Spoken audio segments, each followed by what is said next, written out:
অষ্টম খণ্ডের প্রথম পর্ব। প্রকৃতি তার নিজের ভক্তদের যা দেন তা অতি অমূল্য দান। অনেক দিন ধরিয়া প্রকৃতির সেবা না করিলে কিন্তু সে দান মেলে না। আর কি ঈর্ষার স্বভাব প্রকৃতি রানীর! প্রকৃতিকে যখন চাহিব তখন প্রকৃতিকে লইয়াই থাকিতে হইবে। অন্য কোনো দিকে মন দিয়াছি যদি, অভিমানিনী কিছুতেই তার অবগুণ্ঠন খুলিবেন না। কিন্তু অনন্যমনা হইয়া প্রকৃতিকে লইয়া ডুবিয়া থাকো। তার সর্ববিধ আনন্দের বর, সৌন্দর্যের বর, অপূর্ব শান্তির বর তোমার উপর অজস্র ধারে এত বর্ষিত হইবে, তুমি দেখিয়া পাগল হইয়া উঠিবে। দিন রাত মোহিনী প্রকৃতি রানী তোমাকে শত রূপে মুগ্ধ করিবেন, নতুন দৃষ্টি জাগ্রত করিয়া তুলিবেন, মনের আয়ু বাড়াইয়া দিবেন, অমরলোকের আভাসে অমরত্বের প্রান্তে উপনীত করাইবেন। কয়েকবারের কথা বলি, সে অমূল্য অনুভূতি রাজির কথা বলিতে গেলে লিখিয়া পাতার পর পাতা ফুরাইয়া যায়, কিন্তু তবু বলা শেষ হয় না। যা বলিতে চাহিতেছি তাহার অনেকখানি বাকি থাকিয়া যায়। এসব শুনিবার লোকও সংখ্যায় অত্যন্ত কম।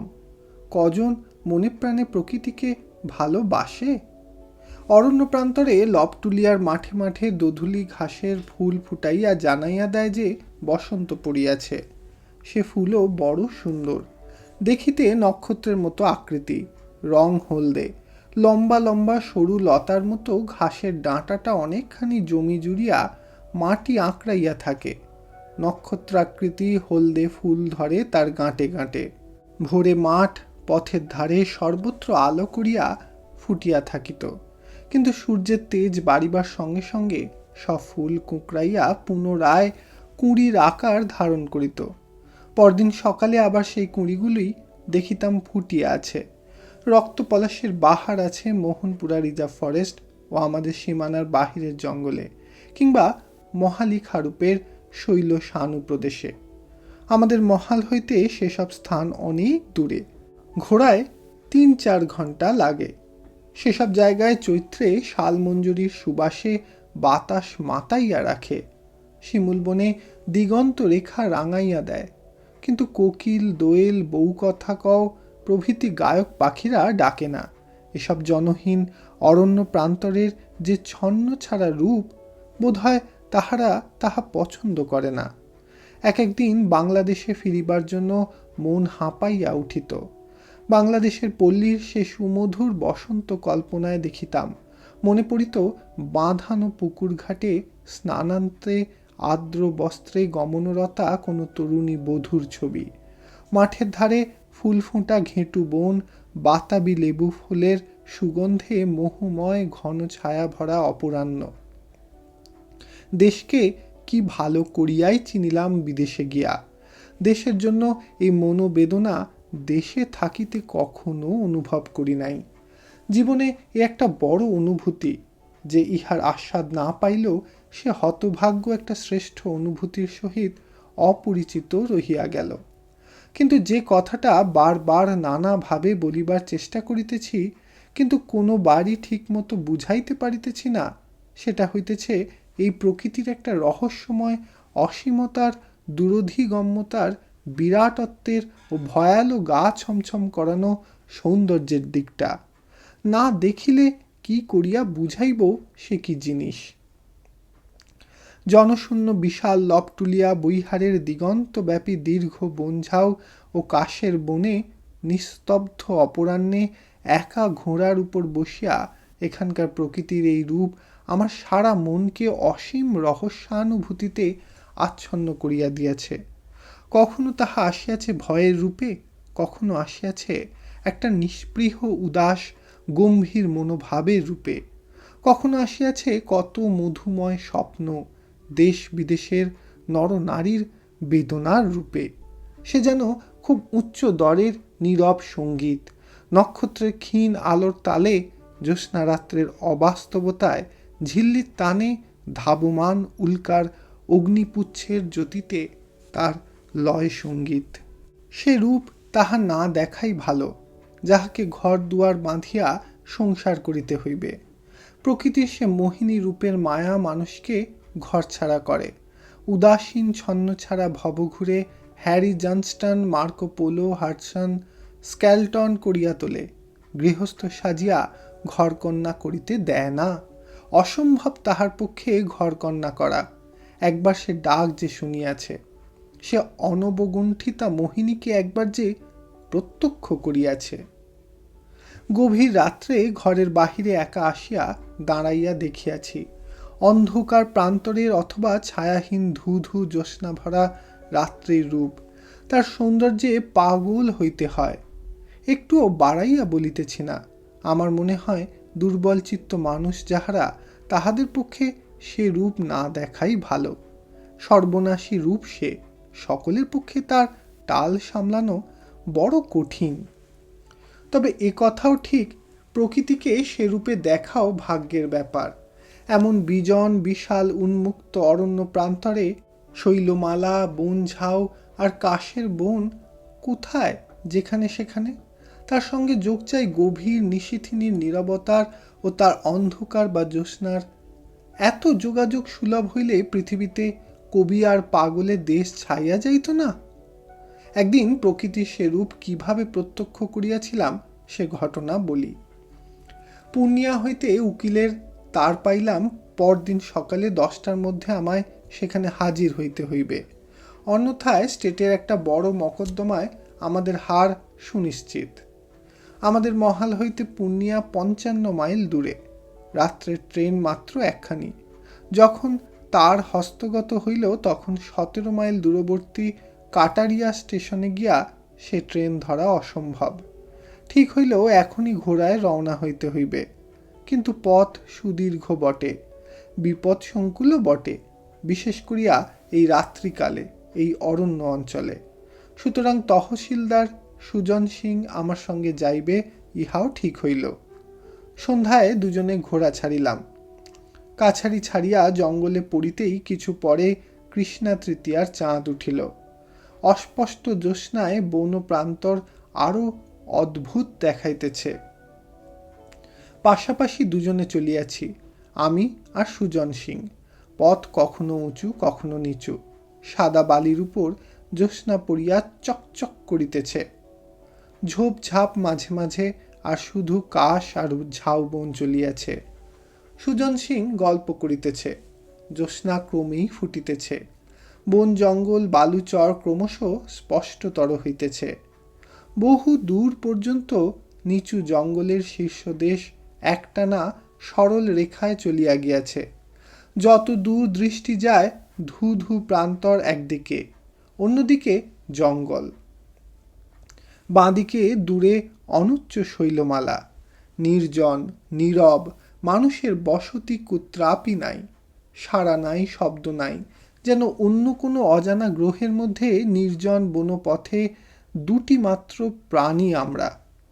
এক জায়গায় সুজন সিং ঘোড়া থামাইল। ব্যাপার কি?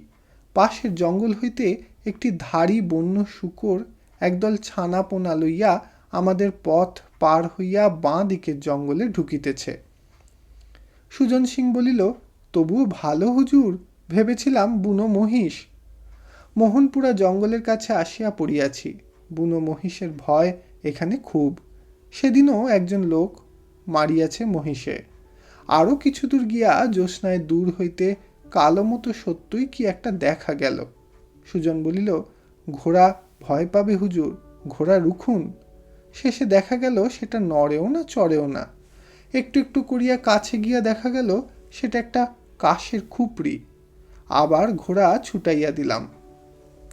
মাঠ ঘাট বন, ধূ ধূ জ্যোৎস্না ভরা বিশ্ব, কি একটা সঙ্গীহারা পাখি আকাশের গায়ে কি বনের মধ্যে কোথায় ডাকিতেছে, টি টি টি টি। ঘোড়ার খুঁড়ে বড় বালি উঠিতেছে। ঘোড়া এক মুহূর্ত থামাইবার উপায় নাই। উড়াও উড়াও। অনেকক্ষণ একভাবে বসিয়া পিঠ টনটন করিতেছে। জিনের বসিবার জায়গাটা গরম হইয়া উঠিয়াছে। ঘোড়া ছাড়তক ভাঙিয়া দুলকি চাল ধরিয়াছে। আমার ঘোড়াটা আবার বড্ড ভয় পায়।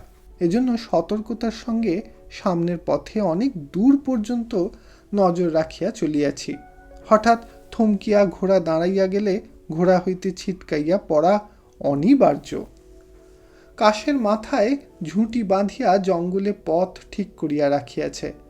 রাস্তা বলিয়া কিছু নাই, সেই কাশের ঝুঁটি দেখিয়া এই গভীর জঙ্গলে পথ ঠিক করিয়া লইতে হয়। একবার সুজন সিং বলিল, হুজুর, এ পথটা যেন নয়, পথ ভুলেছি আমরা। আমি সপ্তর্ষি মণ্ডল দেখিয়া ধ্রুবতারা ঠিক করিলাম। পুনিয়া আমাদের মহাল হইতে খাড়া উত্তরে। তবে ঠিক আছি, সুজনকে বুঝাইয়া বলিলাম। সুজন বলিল, না হুজুর, কুশি নদীর খেয়া পেরুতে হবে যে, খেয়া পার হয়ে তবে সোজা উত্তরে যেতে হবে। এখন উত্তর পূর্ব কোণ কেটে বেরোতে হবে। অবশেষে পথ মিলিল। জ্যোৎস্না আরও ফুটিয়াছে। সে কি জ্যোৎস্না, কি রূপ রাত্রির! নির্জন বালুর চরে দীর্ঘ বন ঝাউয়ের জঙ্গলের পাশের পথে জ্যোৎস্না যাহারা কখনো দেখে নাই, তাহারা বুঝিবে না এ জ্যোৎস্নার কি চেহারা। এমন উন্মুক্ত আকাশতলে ছায়াহীন উদাস গম্ভীর জ্যোৎস্না ভরা রাত্রিতে বন পাহাড় প্রান্তরের পথের জ্যোৎস্না, বালুচরের জ্যোৎস্না কজন দেখিয়েছে! সে কি ছুট! পাশাপাশি চলিতে চলিতে দুই ঘোড়াই হাঁপাইতেছে। শীতেও ঘাম দেখা দিয়াছে আমাদের গায়ে। এক জায়গায় বনের মধ্যে একটা শিমুল গাছের তলায় আমরা ঘোড়া থামাইয়া একটু বিশ্রাম করি। সামান্য মিনিট 10। একটা ছোট নদী বহিয়া গিয়া অদূরে কুশি নদীর সঙ্গে মিশিয়াছে। শিমুল গাছটাতে ফুল ফুটিয়াছে। বনটা সেখানে চারিধার হইতে আসিয়া আমাদের এমন ঘিরিয়াছে যে পথের চিহ্ন মাত্র নাই, অথচ খাটো খাটো গাছপালার বন। শিমুল গাছটাই সেখানে খুব উঁচু বনের মধ্যে মাথা তুলিয়া দাঁড়াইয়া আছে। দুজনেরই জল পিপাসা পাইয়াছে দারুণ। জ্যোৎস্না ম্লান হইয়া আসে। অন্ধকার বনপথ, পশ্চিম দিগন্তে দূর শৈলমালার পিছনে শেষ রাত্রির চন্দ্র ঢলিয়া পড়িয়াছে। ছায়া দীর্ঘ হইয়া আসিল।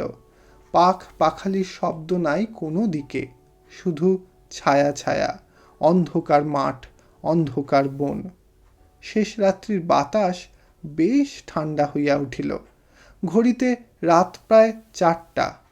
ভয় হয় শেষ রাত্রের অন্ধকারে বুনো হাতির দল সামনে না আসে। মধুবনীর জঙ্গলে একপাল বুনো হাতিও ছিল। এবার আশেপাশে ছোট ছোট পাহাড়, তার মধ্য দিয়ে পথ। পাহাড়ের মাথায় নিষ্পত্র শুভ্র কাণ্ড গোলাগুলি ফুলের গাছ, কোথাও রক্ত পলাশের বন। শেষ রাত্রের চাঁদ ডোবা অন্ধকারে বন পাহাড় অদ্ভুত দেখায়। পূর্ব দিকে ফর্সা হইয়া আসিল। ভোরের হাওয়া বহিতেছে। পাখির ডাক কানে গেল। ঘোড়ার সর্বাঙ্গ দিয়া দর দর ধারে ঘাম ছুটিতেছে। ছুট ছুট, খুব ভালো ঘোড়া, তাই এই পথে সমানে এত ছুটিতে পারে। সন্ধ্যায় কাছারি ছাড়িয়াছি, আর ভোর হইয়া গেল। সম্মুখে এখনো যেন পথের শেষ নাই। সেই একঘেয়ে বন পাহাড়। সামনের পাহাড়ের পিছন থেকে টকটকে লাল সিঁদুরের গোলার মতো সূর্য উঠিতেছে। পথের ধারে এক গ্রামে ঘোড়া থামাইয়া কিছু দুধ কিনিয়া দুজনে খাইলাম। পরে আরও ঘন্টা 2 চলিয়াই পূর্ণিয়া শহর। পূর্ণিয়ার স্টেটের কাজ তো শেষ করিলাম। সে যেন নিতান্ত অন্যমনস্কতার সহিত মন পড়িয়া রহিল পথের দিকে। আমার সঙ্গীর ইচ্ছা কাজ শেষ করিয়াই বাহির হইয়া পড়ে। আমি তাহাকে বাধা দিলাম। জ্যোৎস্না রাত্রে এতটা পথ অশ্বারোহণে যাইবার বিচিত্র সৌন্দর্যের পুনরাস্বাদনের লোভে গেলামও তাই। পরদিন চাঁদ একটু দেরিতে উঠিলেও ভোর পর্যন্ত জ্যোৎস্না পাওয়া গেল। আর কি সে জ্যোৎস্না! কৃষ্ণপক্ষের স্তিমিতালোক চন্দ্রের জ্যোৎস্না বনে পাহাড়ে যেন এক শান্ত স্নিগ্ধ অথচ এক আশ্চর্য রূপে অপরিচিত স্বপ্ন জগতের রচনা করিয়াছে। সেই খাটো খাটো কাশ জঙ্গল, সেই পাহাড়ের সানুদেশে পীতবর্ণ গোলগুলি ফুল, সেই উঁচু নিচু পথ, সব মিলিয়া যেন কোন বহু দূরের নক্ষত্র লোক। মৃত্যুর পরে অজানা কোন অদৃশ্য লোকে অশরীরী হইয়া উড়িয়া চলিয়াছি। ভগবান বুদ্ধের সেই নির্বাণ লোকে, যেখানে চন্দ্রের উদয় হয় না, অথচ অন্ধকারও নাই। অনেকদিন পরে যখনই এই মুক্ত জীবন ত্যাগ করিয়া সংসারে প্রবেশ করি, তখন কলিকাতা শহরে ক্ষুদ্র গলির বাসা বাড়িতে বসিয়া স্ত্রীর সেলাইয়ের কল চালনার শব্দ শুনিতে শুনিতে অবসর দিনের দুপুরে কতবার এই রাত্রির কথা, এই অপূর্ব আনন্দের কথা, এই জ্যোৎস্না মাখা রহস্যময় বনশ্রীর কথা, শেষ রাত্রের চাঁদ ডোবা অন্ধকারে পাহাড়ের উপর শুভ্র কাণ্ড গোলাগুলি গাছের কথা, শুকনো কাশ জঙ্গলের সোঁদা সোঁদা তাজা গন্ধের কথা ভাবিয়াছি। কতবার কল্পনায় আবার ঘোড়ায় চড়িয়া জ্যোৎস্না রাত্রে পূর্ণিয়াও গিয়াছি। এটি আরণ্যক উপন্যাসের ৮ম খণ্ডের প্রথম পর্ব সমাপ্ত হইল। ধন্যবাদ।